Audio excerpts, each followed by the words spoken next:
Hello and welcome back. I'm Kim Beaton, and today I'm going to show you how to use Pal Tiya clay over the top of some foil cores. This is the second in our series of how to do a shelf fungus fairy home or slash condominium.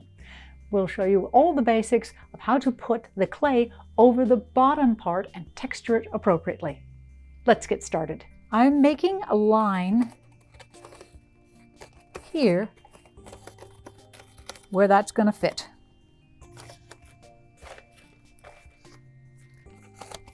And where that goes.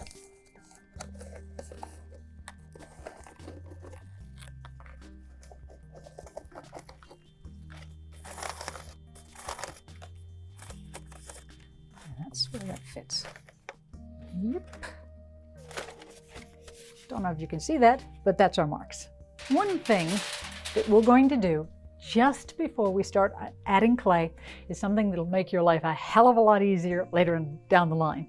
And that is we're going to sheathe all of this in one layer of tinfoil. So when you pull the tinfoil out, it should come out cleanly. To start with,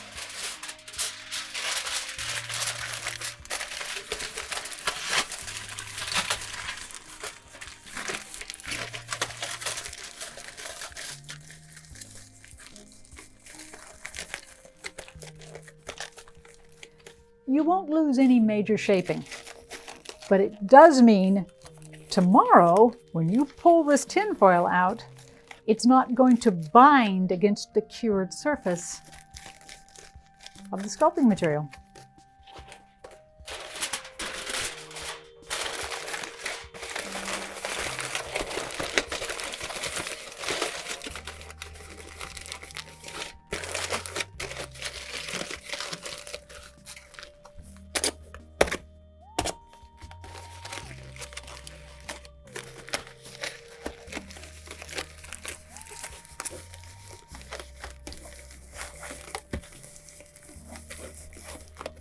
Go to the trouble to really drive this into the surface, because you will have made nice shapings.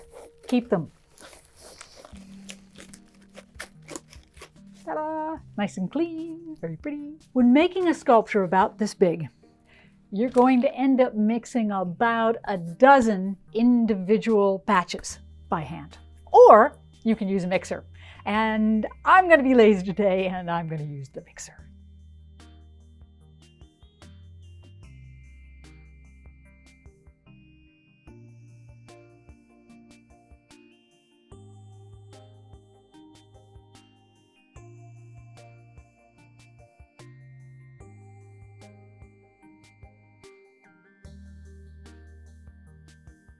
I'm walking this up to about a 1/4 inch thick. I want to lay a patch of this down and be able to fold it up on the edges. I'd like to do that in one piece.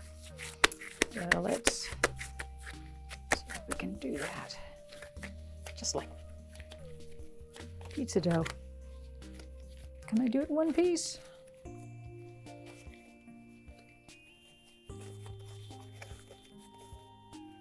Nope. We'll just do it in two. There, stitch that on. As long as the fibers are stretched across the surface, you're fine. I'm following the red line.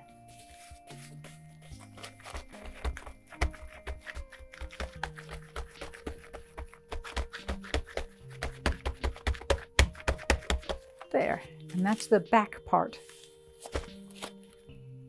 This goes right here. I've placed that on. I'm going to take that, watch carefully, and I'm going to drag that edge on there, like so.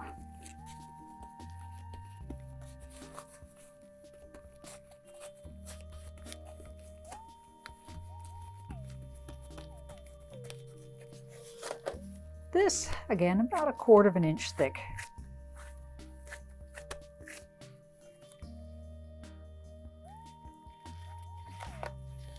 That's fit on, and I'm now going to blend the fibers down around that edge.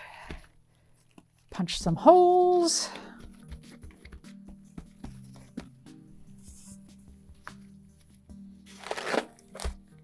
fill that in a bit. You can distinctly see our light block. We'll be able to put strings of lights in here, and the lid will sit over the top like that and block the light. I'm going to add a few simple details.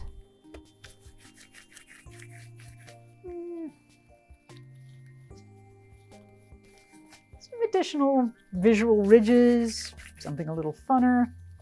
Is funner a word? It might look as if I'm putting these lines in a random spacing. I'm not. I'm taking the time to really give some variety, some naturalistic variety. I don't want things square. I don't want them bilaterally symmetrical. That's boring. We don't want boring, especially at this point. I'm blending the edges real fast. There. Everything is welded on. Our basic forms are established. That mushroom tucks up. At this point, you have 2 hours to finish this part. We're not going to take 2 hours, but you have that kind of time. Intro, the steel tool. You do almost everything with this square and trowel. First, put in some nice, heavy bulk lines. You work from your heaviest texture to your lightest. So let's get some lovely, organic, mushroom-like ridges going on underneath there. You'll notice I'm not fussing that surface too much. I'm not taking the time to get everything perfect. I don't have to. What I need is just, it'll clean up later. Get that stuff on there. Tuck that around. Make sure it's nice and clean. Then I'm going to add tinier details. Now the mushrooms have a growth. They sweep up like this. I'm going to quickly draw that. You'll notice when I'm sculpting, the tool is always pulled toward me. It just is cleaner and easier that way. Let's make these windows a little sweeter.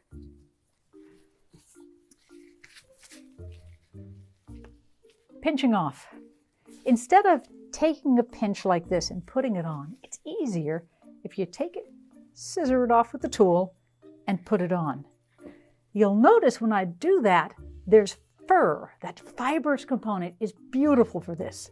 That fur is on every direction. So when I put it on, it only takes me 3 strokes to weld that piece on there permanently.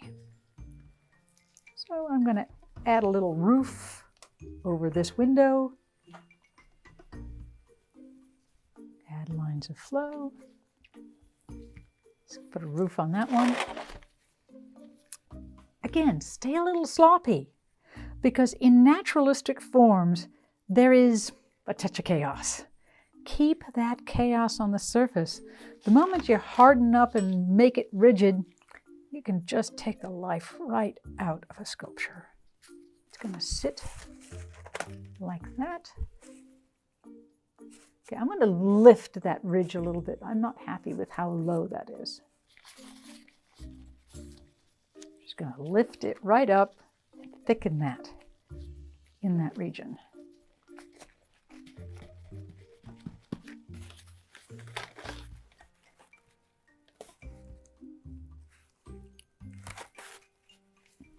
Not bad.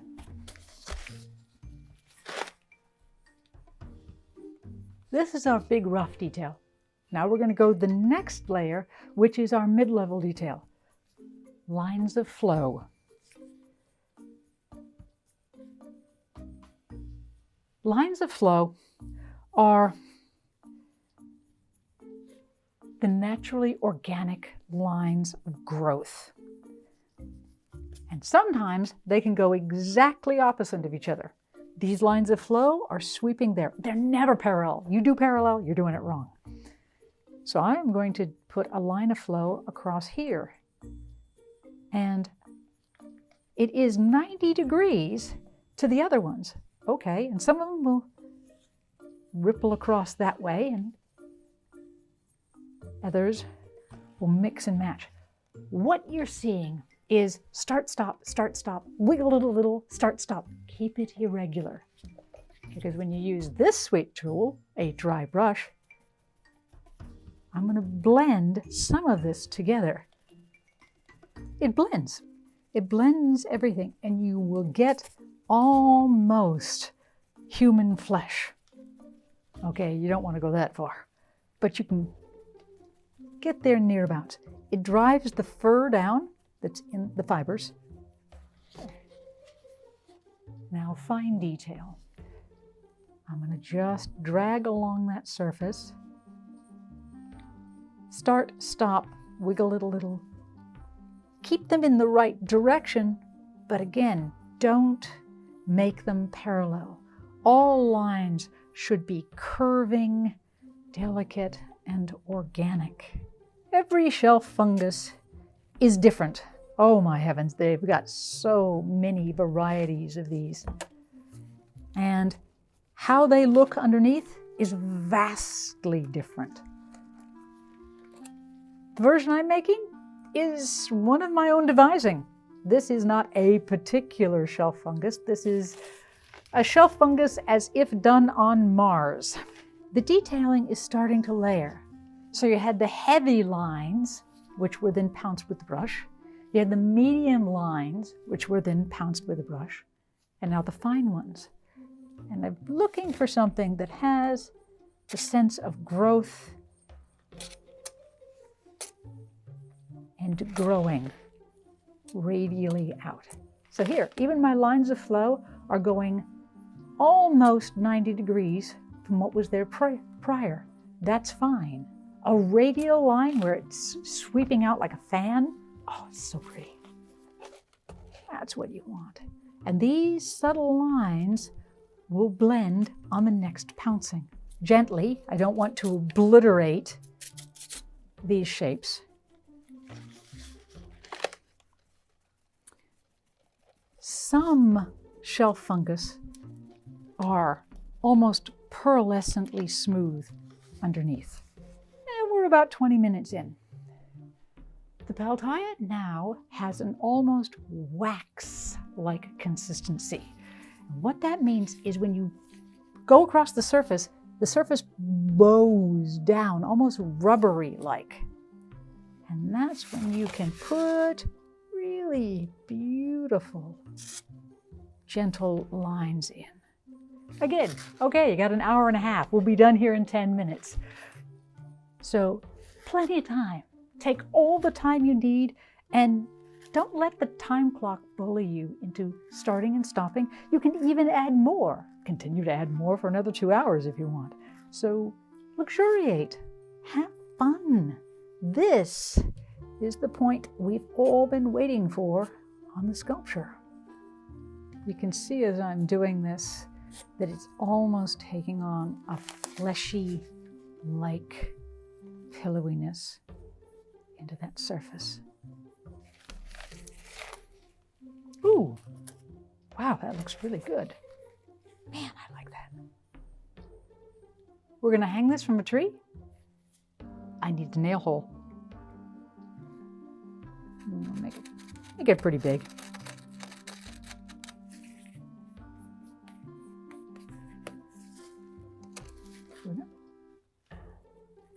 I like that.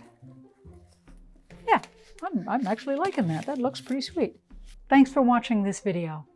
The next video that's coming up is we will show you how to do the Pal Tiya over the top of the roof part of this sculpture. If you're curious to learn more about some of the other things we've been doing, check out paltiya.com. We've also got other videos of cool projects at our YouTube channel, so please click and subscribe. Thank you so much for watching. Truly parallel. Like this.